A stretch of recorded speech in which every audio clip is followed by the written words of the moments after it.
Hola amigas y amigos, de nueva cuenta Omar Jiménez Cuenca desde su canal OJC Abogado Virtual. Hoy les traigo un tema súper interesante. Hablaré sobre la responsabilidad patrimonial del Estado. En qué casos los poderes ejecutivo, legislativo, judicial tienen que responder frente a los particulares por alguna actuación que se dio al margen de la ley.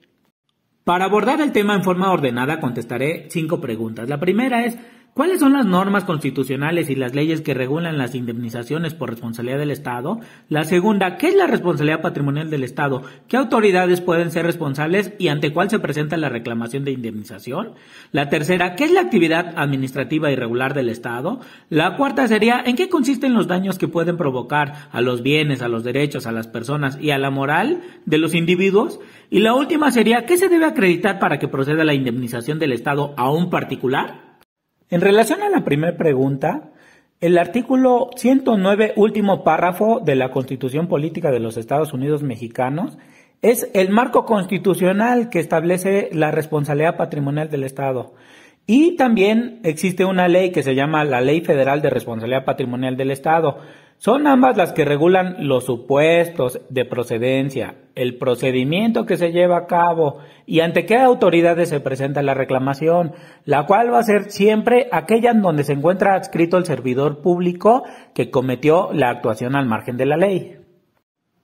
Igualmente, en cuanto a la pregunta de qué es la responsabilidad patrimonial del Estado y qué autoridades pueden ser responsables, aquí la responsabilidad patrimonial del Estado es en sí la obligación que tiene el Estado, el gobierno, a través de sus 3 poderes, el ejecutivo, el legislativo y el judicial, de indemnizar a un particular por los daños a sus bienes y o derechos, ya sean patrimoniales, personales o morales, por la actividad administrativa irregular de sus servidores públicos o empleados. Y ya los escucho, amigas y amigos, decir: este abogado virtual siempre con sus palabras raras. Ahora ni siquiera nos invitó a tomarnos una cervecita o al menos unas palomitas con mucha salsa. Así el impacto de esta frase hubiese sido menor. Muy bien, les voy a decir que esa actividad administrativa irregular es la actuación o la omisión de servidores públicos de manera directa o a través de órdenes o permisos dados a particulares que no tiene sustento legal alguno, es decir, cuando se actúa sin atribución alguna o cuando se actúa a través de terceros y que se hace totalmente al margen de la ley. Puede ser actuación o puede ser omisión, pueden ser ambos supuestos legales, Ahora bien, esa actuación al margen de la ley no podría tener consecuencias mayores, salvo que represente algún daño hacia los particulares. Si fuese hacia el propio servicio público, habría ahí otras vías para hacerse valer. Pero cuando es a particulares es cuando surge esta oportunidad de reclamar una indemnización por esta actividad administrativa irregular. En este contexto, lo que resulta entonces relevante es señalar en qué consiste este daño, esta afectación hacia los bienes o derechos de los particulares. Y pueden consistir de diversos tipos. Aquí se los vamos a explicar de manera breve. Por principio de cuentas, hay daño en los bienes cuando hay una afectación en el patrimonio de las personas, en sus propiedades principalmente. Puede ser en su casa, en su automóvil. Y tengo un par de ejemplos. En el caso de que una grúa de gobierno manejada por alguien que no sabe operarla o bien en estado de ebriedad y con conocimiento de sus superiores se le permitió manejarla, causando daños a una vivienda o a un automóvil. Otro ejemplo sería en el caso de que un servidor público que impone una multa a un ciudadano sin que tenga atribuciones legales para hacerlo. Por otro lado, existe daño en los derechos de las personas cuando se afecta los que goza un individuo. Pueden ser, por citar solo ejemplos, los de propiedad, los de posesión, los derivados de relaciones laborales. Como ejemplos doy un par.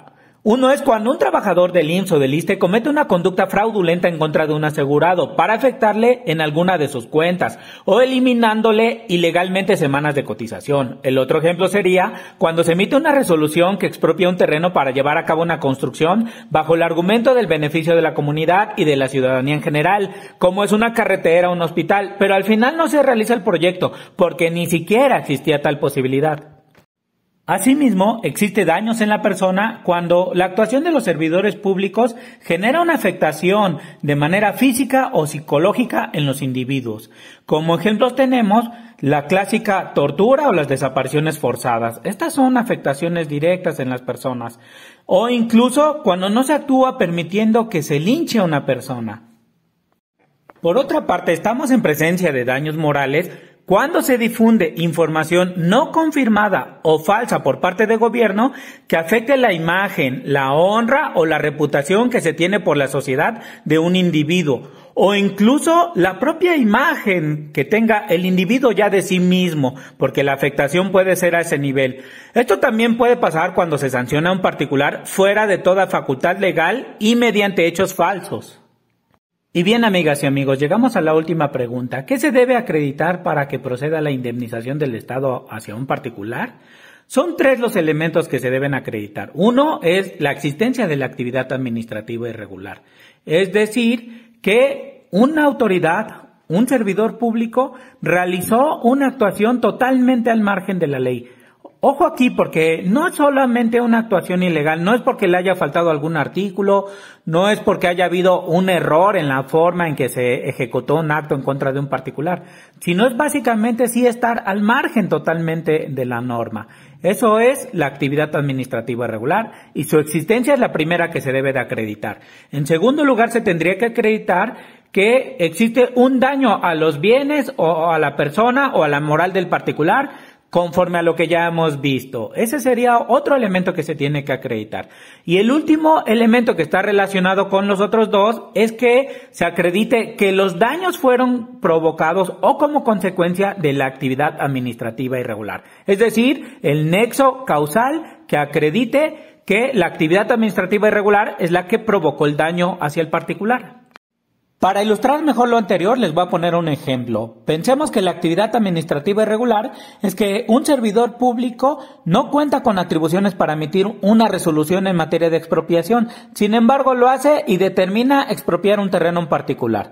Por otro lado, tenemos a un particular que asegura que le fue quitado su terreno, que existe un daño patrimonial que está resintiendo porque le fue quitado su terreno.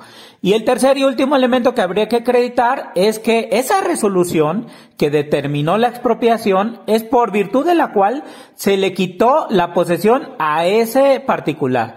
Y acreditado este último elemento, ya estarían acreditados los 3 en este ejemplo.